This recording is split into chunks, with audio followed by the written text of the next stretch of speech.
आज हमें trigonometry ratio के में कुछ एंगल्स की वैल्यू फाइंड करनी है, पता करनी वो वैल्यू कैसे आती है, ठीक है। फिर उसके बाद मैं उसके वो भी बताऊंगा टेबल कैसे याद करना है, ठीक है।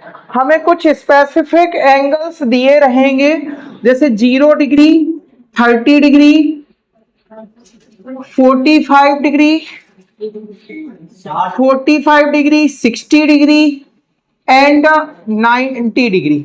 ये कुछ हमारे अभी 10th स्टैंडर्ड में इतने एंगल्स मिलेंगे हमें, कुछ स्पेसिफिक एंगल्स, जिन एंगल्स में हमें क्या करनी है, ट्रिग्नोमेट्री रेशियो की क्या करनी, वैल्यू फाइंड करनी है, ठीक है।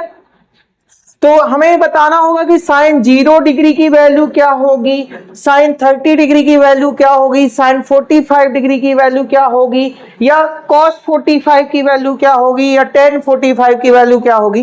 तो कुछ पहले बात करते हैं कि एक राइट एंगल ट्राइंगल लेते हैं सबसे पहले, ठीक है। क्या ले ले, एक राइट एंगल ट्राइंगल। जरा ध्यान से देखो, क्योंकि हमें पता है पूरी की पूरी ट्रिग्नोमेट्री किस पर बेस्ड है बेटा, राइट एंगल ट्राइंगल पर बेस्ड है, ठीक है। लेकिन हम ट्रिग्नोमेट्री का यूज किसी भी ट्राइंगल के मेजरमेंट के लिए कर सकते हैं, ये भी पता होना चाहिए आपको। अब हमने एक राइट एंगल ट्राइंगल लिया और एक ऐसा राइट एंगल ट्राइंगल जिसका बेस और परपेंडिकुलर इक्वल हो। हमें एक ऐसा राइट एंगल ट्राइंगल, ये यहां पे आप हेडिंग डाल लेना फॉर 45 डिग्री, किसके लिए, फॉर 45 डिग्री एंगल के लिए मैं बात कर रहा हूं। किस एंगल के लिए बात कर रहा हूं, 45 डिग्री एंगल के लिए, ठीक है। तो मैंने सबसे पहले एक ऐसा राइट एंगल ट्राइंगल लेना है जिसका परपेंडिकुलर और बेस क्या हो जाए, इक्वल, जिसका परपेंडिकुलर और बेस क्या हो जाए, आपस में इक्वल लेंथ का हो जाए। अच्छा ध्यान से देखो, यदि इस राइट एंगल ट्राइंगल में मैं इसके लिए फॉर 45 डिग्री एंगल की वैल्यू के लिए बात करूं, तो मैं बोल दूं कि एक राइट एंगल ट्राइंगल है मेरे पास ABC, ठीक है, और इसमें B पर कितना डिग्री एंगल बन रहा है, 90 डिग्री। अब B पर 90 डिग्री है तो AC क्या होगी, हाइपोटेनस साइड। अब बाकी की दो साइड, एक परपेंडिकुलर होगी और एक बेस होगी, और उन परपेंडिकुलर और बेस साइड को मैं इक्वल ले लूं। इफ मैं बोल दूं AB साइड और BC साइड आपस में इक्वल लेंथ की है, कितनी लेंथ की, इनकी दोनों की लेंथ इक्वल है, और दोनों की लेंथ जब इक्वल है, दोनों की लेंथ को मैं A से डिनोट कर, X से डिनोट कर दे रहा हूं, किससे, इलेट कर ले रहा हूं कि इसकी जो लेंथ है वो कितनी है, X। तो जरा बताओ, AX है, AX यूनिट की लेंथ है, तो हाइपोटेनस कितने की होगी, पाइथागोरस थ्योरम लगाओ तो कितना होगा, √2x होगा, क्या कितना होगा, √2x ही होगा बेटा। पाइथागोरस थ्योरम जब आप लगाओगे तो ये कितना होगी हाइपोटेनस, क्योंकि आपको पता है इसकी परपेंडिकुलर साइड और बेस साइड क्या है, इक्वल। तो इसमें पाइथागोरस थ्योरम जब आप लगाओगे बाय पीजीटी पाइथागोरस थ्योरम, तो इसमें क्या होगा, हाइपोटेनस साइड का square is equal to perpendicular side का स्क्वायर प्लस बेस साइड का स्क्वायर। मैंने पहले ही कंसीडर किया है कि AB और BC साइड क्या है, इक्वल। और तो भैया AB का AC स्क्वायर किसके, यहां से हम बात कर रहे थे by PGT, AC square is equal to क्या होगा, AB स्क्वायर प्लस BC स्क्वायर। अब यहां पे आप ध्यान दो, AC का स्क्वायर, AB और BC को मैंने क्या लिया है, इक्वल, और दोनों कितनी लेंथ ले ली, x, तो AB x square plus x square कितना हो गया, 2x स्क्वायर। अब AC, अब तुम लोग को थोड़ा बोरिंग लग रहा होगा क्योंकि डायरेक्टली तुम लोग को सीधे ट्रिक बताई होगी कि 45 वगैरह वगैरह वैल्यू कैसी आ जाती है, ठीक है। तो थोड़ा यहाँ पे देखेंगे कि AC इज इक्वल टू कितना होगा, √2x स्क्वायर, कितना होगा। आज अपन थोड़ा उसका फुल मेथड पढ़ रहे हैं कि किस तरीके से वो वैल्यू निकली होगी, ठीक है। और x स्क्वायर का मतलब क्या होगा, x इंटू एक्स, तो एक x का पेयर बन गया, वो रूट के बाहर आ गया, और √2 बचा रहा, तो √2 इंटू एक्स, इसे हम बोल देते हैं इक्वेशन नंबर सेकंड। मतलब हमें AC साइड भी मिल गई कि ना मिल गई। अब जरा ध्यान दो, इस ट्राइंगल की कोई दो साइड हमको क्या है, पता है कि ये इक्वल है, तो उनके अपोजिट AC स्क्वायर है सर, और 2x स्क्वायर है सर, होल स्क्वायर से स्क्वायर नहीं काट सकते सर। नहीं, जब ये होल स्क्वायर होता तभी कटता भैया। ये कब कटते स्क्वायर से स्क्वायर, जैसे एक्स स्क्वायर और इधर पे होता इधर AC का स्क्वायर था और इधर पे रहा होता 2x का होल स्क्वायर, तब कटता। समझ गया बात? इधर पे 2 का स्क्वायर थोड़ी ना है, केवल किसका स्क्वायर है, x बस का स्क्वायर है, इसलिए नहीं कट सकता। ठीक है, अब आगे बात करते तो AC की लेंथ कितनी आई, √2। अगेन हम इसी ट्राइंगल में आते हैं, जरा ध्यान से देखो, इन ट्राइंगल ABC, और मुझे पता है इस ट्राइंगल की कौन सी दो साइड इक्वल है, AB साइड और BC साइड क्या है, इक्वल। अच्छा ये बताओ, जब ए साइड और ए साइड इक्वल है तो इस साइड का अपोजिट एंगल और इसका अपोजिट एंगल क्या होंगे, बराबर होंगे ना। इक्वल साइड के अपोजिट एंगल कैसे होते हैं, इक्वल। तो हम बोलेंगे B angle A, therefore angle A और एंगल सी बराबर होंगे आपस में, एंगल ए और एंगल सी क्या होंगे, इक्वल। अब इसमें एंगल सम प्रॉपर्टी यदि हम लगा दें, इस ट्राइंगल में कौन सी प्रॉपर्टी लगा दें, एंगल सम प्रॉपर्टी। तो एंगल सम प्रॉपर्टी के अकॉर्डिंग जरा बताओ, एंगल सम प्रॉपर्टी के अकॉर्डिंग क्या आएगा, bye angle sum property, ASP मतलब वो पोस्ट मत समझ लेना, ASP वाली, ठीक है, ASP मतलब एंगल सम प्रॉपर्टी। तो एंगल सम प्रॉपर्टी क्या होती है, angle A plus angle C plus angle B, इन तीनों का सम कितना होगा 180, और मुझे पता है एंगल B कितना है, एंगल B कितना है 90 है, वेरी गुड। और मुझे ये भी पता है एंगल A और एंगल C आपस में क्या है, इक्वल। यदि मैं एंगल A को एज इट लिखूं और एंगल C की जगह क्या पुट कर दूं, एंगल A के लिए, तो A हो जाएगा 180 और इसको उधर ले जाएंगे तो इधर हो गया 2 times of angle A is equal to 180 minus 90, very good. तो ये कितना आ गया 2 टाइम्स ऑफ एंगल ए, और 2 से कट किया तो कितना हो गया, एंगल ए कितना हो गया बताओ बेटा, और एंगल ए 45 का हो गया। सो हम ये बोल सकते हैं angle C is also 40। Angle A और एंगल सी कितने के हो गए, बराबर इक्वल इक्वल थे ना। तो ये वाला एंगल 45 डिग्री का और ये वाला एंगल भी कितने डिग्री का, 45 डिग्री। अब जरा आ जाओ, हम इस राइट एंगल ट्राइंगल में दोनों एक्यूट एंगल कितने डिग्री देख रहे हैं, राइट एंगल 45 के। अब जरा इसमें मैं तुम्हें पूरे साइन 45 और कॉस 45 की वैल्यू निकाल के बताता हूं। नाउ यदि मैं तुमसे बोलूं साइन 45 डिग्री की वैल्यू कितनी होगी, भाई हम साइन के साथ ये जो एंगल लिया करते थे वो ए वाले एंगल तो लेते थे। तो ध्यान से देखो, जब साइन 45 ए वाला एंगल ले रहा है या कोई ए वाला कंसीडर, जो भी करना वो कर लेना। तो इसको मैं यदि थीटा ले लूं तो इसके सामने की साइड क्या कहलाई, परपेंडिकुलर, और ये बेस, और ये क्या कहलाई, हाइपोटेनस। तो साइन बराबर क्या होता था, परपेंडिकुलर अपॉन हाइपोटेनस। अब परपेंडिकुलर कितनी है, x, और हाइपोटेनस कितना है जल्दी बताओ, √2x। तो x से x कट गया, क्या बचा 1/√2। तो साइन 45 डिग्री की वैल्यू मिल गई कि ना मिल गई, साइन 45 की वैल्यू कितनी आई, 1/√2। समझ में आया, जो आप डायरेक्ट टेबल में याद कर रहे थे ना कि साइन 45 की वैल्यू 1/√2 हो रही है, वो किस तरीके से आती है, वो कुछ इस तरीके से, इसका प्राइमरी मेथड है, बिल्कुल बेसिक, ठीक है। इस यहां से ये वैल्यू क्या हुई, फाइंड हुई। अच्छा जरा देखो तो cos 45 की वैल्यू कितनी होगी, लगाओ दिमाग। अगेन cos 40 सबकी वैल्यू निकाल के बताओ। cos 45, cos बराबर क्या होता है, बेस अपॉन हाइपोटेनस। तो यदि ये 45 है तो बेस x होगा, हाइपोटेनस कितना होगा, सेम आ जाएगा। तो सेम ही तो होती थी, x/√2x। हमें पता था कि cos 45 और sin 45 की वैल्यू इक्वल होती है, ठीक है, ये चीज समझ में आया।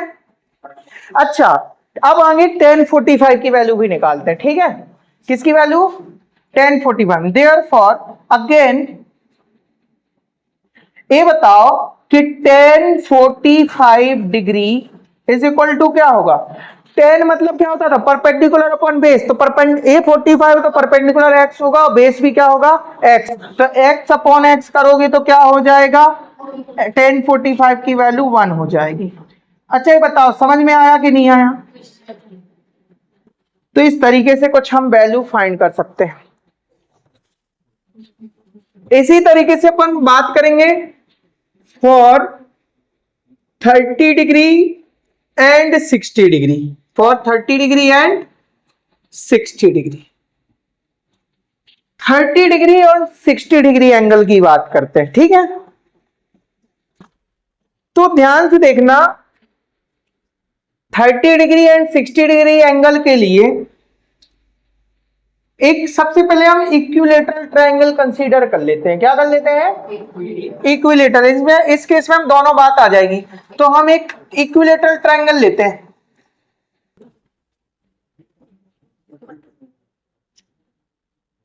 Let triangle ABC is a equilateral triangle.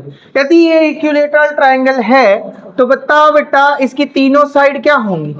If triangle ABC is equilateral triangle, कैसा ट्रायंगल है ये? Equilateral triangle. तो इसका मतलब हो गया AB साइड और BC साइड और AC साइड, तीनों साइड कैसी होंगी? इक्वल है। और यदि तीनों साइड इक्वल हैं तो इन तीनों के एंगल भी क्या होंगे? इक्वल होंगे। और हमें पता है कि इक्विलेटरल ट्रायंगल के तीनों एंगल यदि इक्वल होंगे तो ईच एंगल कितने डिग्री का होगा? 60 60 60 का होगा। AB 60 AB 60 AB, तब तो तीनों का सम कितना होगा? 180। तो देयरफॉर सो हम कह सकते हैं angle A is equal to angle B is equal to angle C। ये कितना होगा? 180 डिग्री। कितना होगा? 180 डिग्री। अच्छा, ये तीनों एंगल 180 डिग्री, सॉरी मैं क्या बोला हूं, सम थोड़ी बोला हूं। ये तीनों कितने डिग्री के होंगे? 60 डिग्री के होंगे। तीनों एंगल आपस में क्या होंगे? इक्वल। और तीनों की वैल्यू कितनी होगी? मतलब ए वाला एंगल भी 60 डिग्री का होगा, ए वाला एंगल भी कितने डिग्री का होगा? 60 डिग्री का होगा। ठीक है, इतना क्लियर सबको? अब उसके बाद ए वाला भी 60 डिग्री ही होगा टोटल। ए पूरा टोटल एंगल कितने डिग्री का होगा बेटा? 60 डिग्री का होगा। ठीक है, लेकिन मैं थोड़ा दूर लिखूंगा इसको।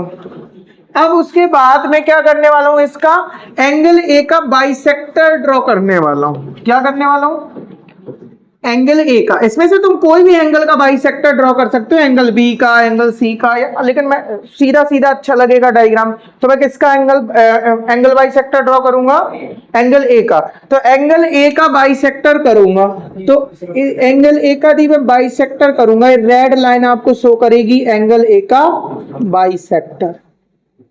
ठीक है, तो याद रखना, थोड़ा सा देखो सब लोग कि इस इक्विलेटरल ट्रायंगल है तो इसकी ये दोनों साइड इक्वल है। पहले नंबर तो टोटल एंगल इधर से लेके इधर तक एंगल कितना था? पूरा ये एंगल कितना था?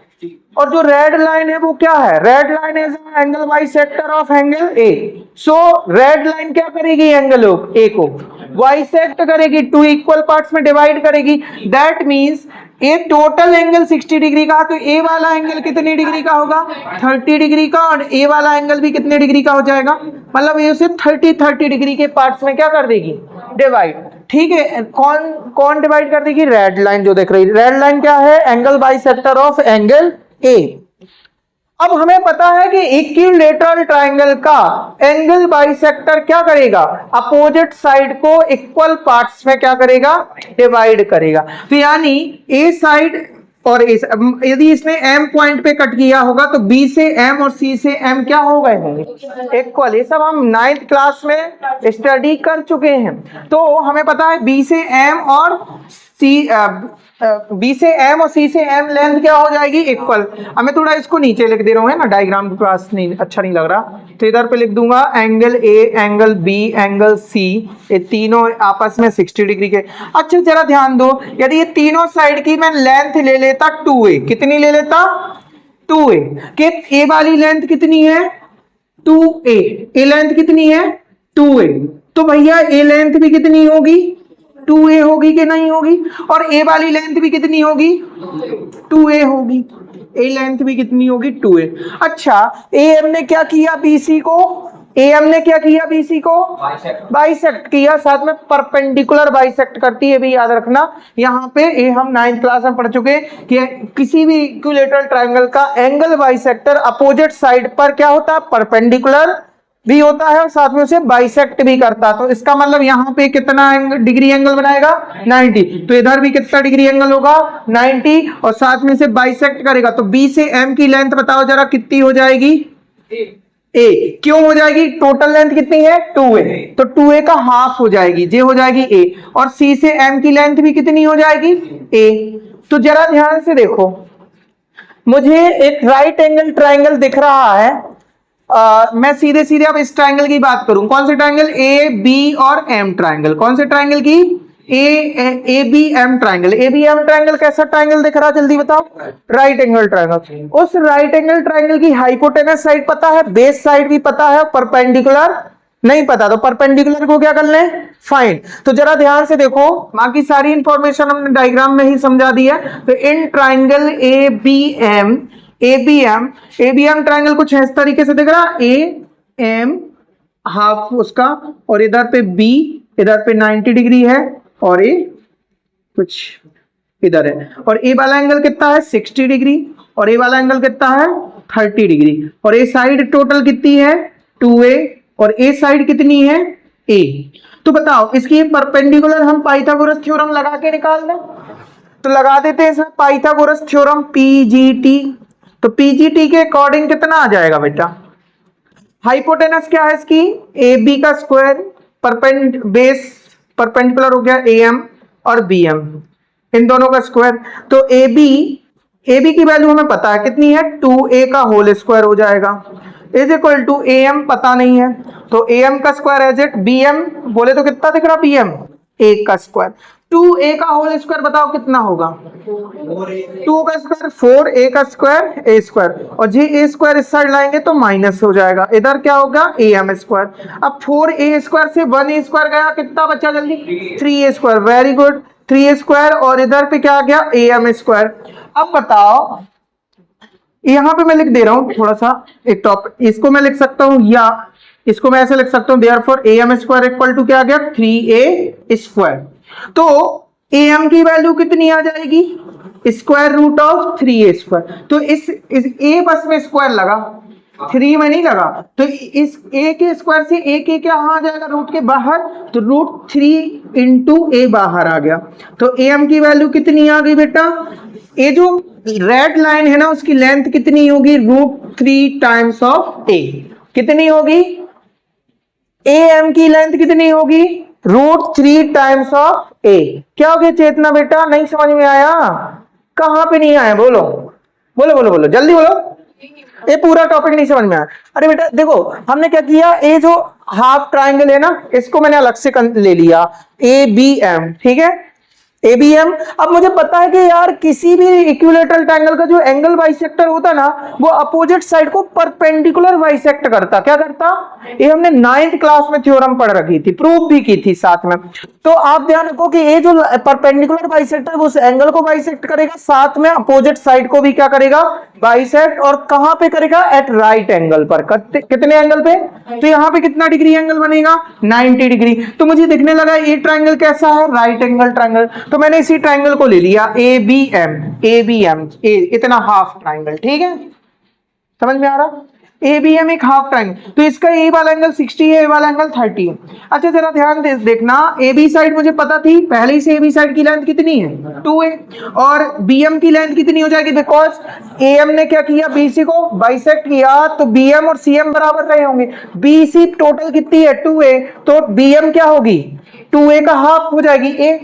अब मुझे इसकी थर्ड साइड नहीं पता, कोई 2 साइड पता है ना, एक थर्ड साइड नहीं पता, तो यही तो था पाइथागोरस थ्योरम का यूज कि जब हमें कोई 2 साइड पता है तो थर्ड साइड हमें पता करना हो तो क्या लगाएंगे, क्या लगाएंगे बेटा, पाइथागोरस थ्योरम। तो आप पीजीटी यहां पे अप्लाई करोगे तो ए बी हाइपोटेनस है, ए बी क्योंकि 90 इधर बन रहा तो हाइपोटेनस इसके सामने की हो गई, तो ए बी का square equal to other 2 side के स्क्वायर के सम के इक्वल, तो ए बी का स्क्वायर प्लस बी एम का स्क्वायर। अब ए बी का वैल्यू कितना है 2a, तो 2a का क्या करेंगे whole square is equal to A M की वैल्यू हमें पता नहीं तो एज इट लिख देंगे, बी एम की वैल्यू कितनी है a, तो अब 2a का होल स्क्वायर करो तो कितना आएगा 4a स्क्वायर, और j वाला a स्क्वायर इधर ले आएंगे तो क्या हो जाएगा सब्ट्रैक्ट हो जाएगा, 4a स्क्वायर में से 1a स्क्वायर गया, क्या बचा 3a स्क्वायर इक्वल टू क्या हो गया am स्क्वायर। अब इसका मतलब मैं इसको ऐसे लिख सकता हूँ am square equal to 3a square, अब इसका स्क्वायर उस साइड जाएगा तो क्या बन जाएगा स्क्वायर रूट, इस a स्क्वायर में से a के रूट के बाहर निकल आया, तो am की लेंथ कितनी आ गई रूट 3 टाइम्स ऑफ a, तो मतलब मुझे इसकी लेंथ मिल गई, a वाली लेंथ कितनी मिल गई बेटा root 3 times of a।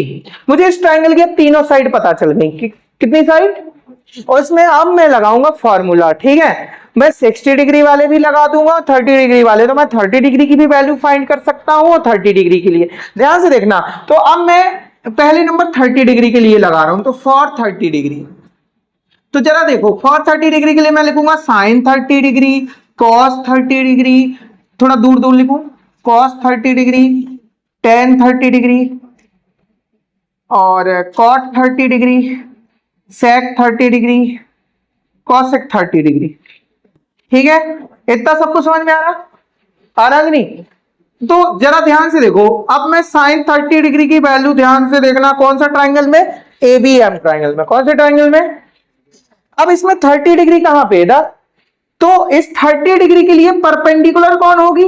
A perpendicular होगी, और इससे जुड़ी साइड ए बेस होगी और ए हाइपोटेनस होगी। समझ में आ रही बात? 30 डिग्री एंगल कहां पे है? 30 डिग्री इधर पे है, तो इसके सामने की साइड बीएम क्या होगी 30 डिग्री के लिए? परपेंडिकुलर, और इससे जुड़ी साइड क्या होगी? बेस। ठीक है, मैं रेड कलर से मार्क कर दे रहा हूं, 30 डिग्री के सामने वाली साइड परपेंडिकुलर होगी, और 30 डिग्री से जुड़ी साइड बेस होगी, और हमेशा 90 के सामने वाली तो हाइपोटेनस होगी। अब इसमें लगाओ, साइन के लिए साइन इक्वल टू क्या होता? परपेंडिकुलर अपॉन हाइपोटेनस, और 30 डिग्री के लिए परपेंडिकुलर कौन है? बीएम, उसकी लेंथ कितनी है? ए, तो और अपॉन हाइपोटेनस कितना है? 2a। हाइपोटेनस कितना है? 2a। तो भैया a से a कटा, तो साइन 30 डिग्री की वैल्यू कितनी आ गई? साइन 30 डिग्री की, जरा देखो टेबल में, क्या साइन 30 डिग्री की वैल्यू यही है कि नहीं? ठीक है, अब जरा देखो cos 30, तो cos 30 की वैल्यू पता कितनी आएगी? √3/2। कितनी आएगी? क्या हो गया? √3/2 आ जाएगी। तो अब जरा देखेंगे, तो 30 डिग्री के लिए मुझे पता है, 30 डिग्री के लिए मुझे पता है परपेंडिकुलर ए होगा और बेस ए होगा। मैं पूरा अभी जो भी वैल्यू लिख रहा हूं सब 30 डिग्री एंगल के लिए बात करूं। cos इक्वल टू क्या होता है? Base upon hypotenuse. तो बेस क्या है इसमें? जी वाली साइड, इसकी लेंथ कितनी है? √3a, और अपॉन क्या हो जाएगा? हाइपोटेनस कितना है? 2a। तो a से a कट जाएगा, तो cos 30 की वैल्यू कितनी आ गई? जल्दी देखो, √3/2। ठीक है, अब आगे बढ़ते, टेन 30 की वैल्यू निकालते हैं। टेन इक्वल टू क्या होता? Perpendicular upon base. तो परपेंडिकुलर क्या है इसका? 30 के लिए परपेंडिकुलर जे है ए, और बेस कितना है? √3/a। तो कितना हो जाएगा? a/√3 इंटू ए। तो a से a कट जाएगा, तो टेन 30 की वैल्यू कितनी आ गई? अच्छा, एक चीज मैं बता दूं आपको, जब भी ना आप साइन cos tan की वैल्यू तीनों की निकाल लो, तो आप नीचे की 3 वैल्यू निकालने के लिए आपको ज्यादा मेहनत नहीं करनी पड़ती। मैंने जब आपको एक्सरसाइज 8.1 बताई थी, इधर देखो बेटा, एक्सरसाइज 8.1 बताई थी, तो उसमें मैंने बताया था साइन का उल्टा क्या होता? कॉसेक। तो जब साइन 30 डिग्री की वैल्यू आई है 1/2, तो कॉसेक 30 की वैल्यू आएगी 2/1, यानी आ जाएगा 2 बस। अब ऊपर से सेकेंड और नीचे से सेकेंड, cos 30 की वैल्यू आई है √3/2, तो sec 30 की वैल्यू आ जाएगी 2/√3। ऊपर से थर्ड और नीचे से थर्ड, तो tan 30 की वैल्यू आई 1/√3, तो cot 30 की वैल्यू हो जाएगी √3/1। आ गए नहीं, लास्ट की 3 वैल्यू निकालना बड़ा आसान है। आप ऊपर के 3 वैल्यू निकाल लो, नीचे के 3 तो बहुत आसानी से आ जाते हैं। समझ में आया कि नहीं आया? अब इसी ट्राइंगल में मुझे 60 डिग्री एंगल भी दिख रहा कि नहीं दिख रहा?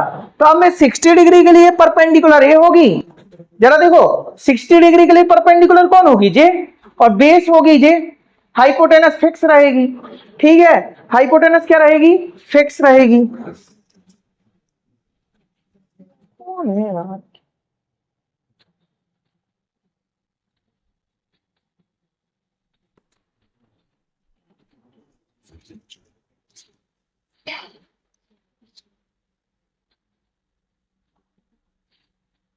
हो गया?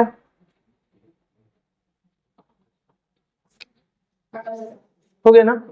तो देखो इतना क्लियर हो गया कि भैया हम फर्स्ट 3 निकाल ले, लास्ट 3 तो आसानी से निकल जाएंगे, लेकिन उसके लिए आपको पता होना चाहिए कौन किसका उल्टा होता है। साइन का उल्टा कॉसेक, कॉस का उल्टा सेक, टेन का उल्टा कॉट। तो साइन 30 की वैल्यू जो आई होगी वही उसका अपोजिट किसकी वैल्यू होगी? cos 30 की। साइन 30 की वैल्यू आई 1/2, तो cosec 30 की वैल्यू क्या हो जाएगी? 2/1, दैट मींस 2। cos 30 की वैल्यू जो आई थी √3/2, तो sec 30 की वैल्यू क्या आ जाएगी, इसका रेसिप्रोकल कर लो, क्या हो जाएगा 2/√3। tan 30 की वैल्यू जो आई थी उसका रेसिप्रोकल कर लो तो क्या आ जाएगा √3। ठीक है, √3/1 दैट मीन्स √3। क्लियर। अब इसी ट्राइंगल में मैं ट्राइंगल यही रहेगा और मैं 60 डिग्री के लिए बात करूंगा। ठीक है, इसको मैं रफ कर दूं, बस यहां पे मैं लिखूंगा फॉर 60 डिग्री, क्या लिखूंगा फॉर 60 डिग्री, और यहां पे सबकी जगह मैं लिख दूंगा 60।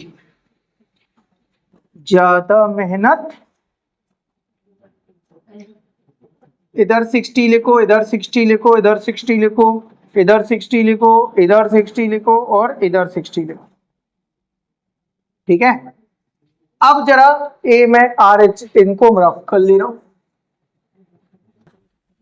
इसी ट्राइंगल में आप ये देखो 60 के लिए परपेंडिकुलर कौन होगा, 60 के लिए परपेंडिकुलर कौन होगा, 60 के सामने की साइड, 60 डिग्री के सामने की साइड ये है, तो ये परपेंडिकुलर और ये बेस हो जाएगा ना, समझ में आ रहा बेटा। और बाकी हाइपोटेनस हमेशा फिक्स रहता है, वो तो मैंने पहले ही बताया था।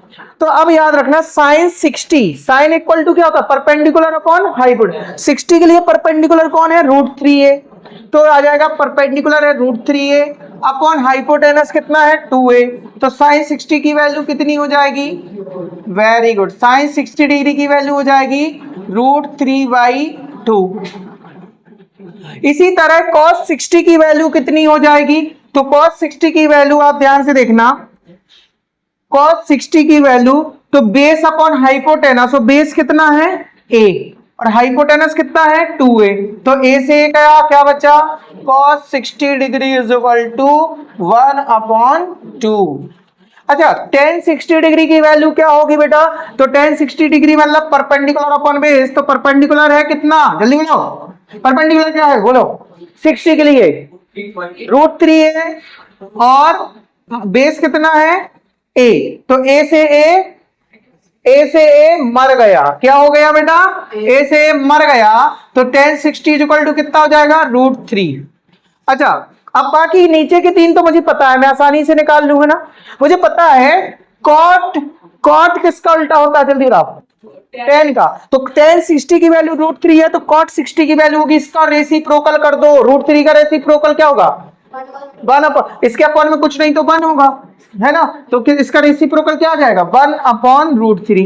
sec 60 किसका उल्टा होता है cos 60 का, cos 60 की वैल्यू कितनी है 1/2, तो sec 60 की वैल्यू कितनी हो जाएगी 2, है ना। अब cosec 60 किसका रेसिप्रोकल होगा sin 60 का, तो उसका कितना है 2 √3/2, तो √3/2 का रेसिप्रोकल 2/√3, उल्टा कर दो, तो समझ में आया। लास्ट के 3 की वैल्यू हम बड़े आसानी से निकाल सकते हैं, ठीक है ना, क्लियर हो गया पक्का।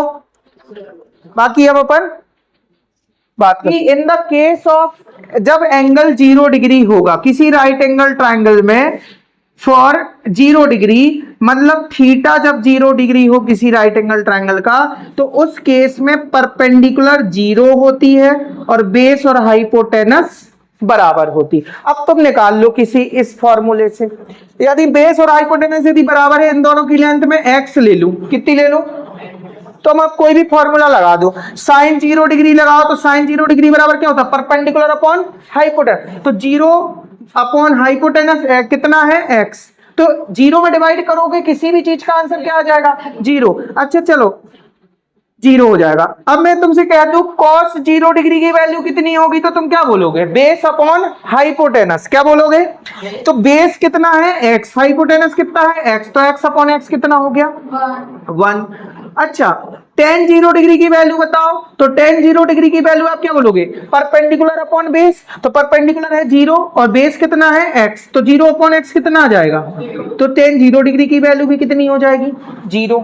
समझ गए बात को, बाकी तो आप निकाल सकते ना। अब कॉट क्या होगा, इस 0 का रेसिप्रोकल करोगे तो 1/0 यानी नॉट डिफाइन आ जाएगा, क्या आ जाएगा कॉट 0 की वैल्यू नॉट डिफाइन आ जाएगी, ठीक है, और cosec 0 की वैल्यू नॉट डिफाइन आ जाएगी और sec की वैल्यू 1 आ जाएगी, क्योंकि cos का 1 है तो 1 का रेसिप्रोकल करोगे क्या आएगा 1 आ जाएगा। समझ में आया 0 डिग्री वाला केस। अच्छा 90 डिग्री वाला समझना है हाँ इसी के जैसे हाँ बन जाएगा ना। बेसिक समझ में आया।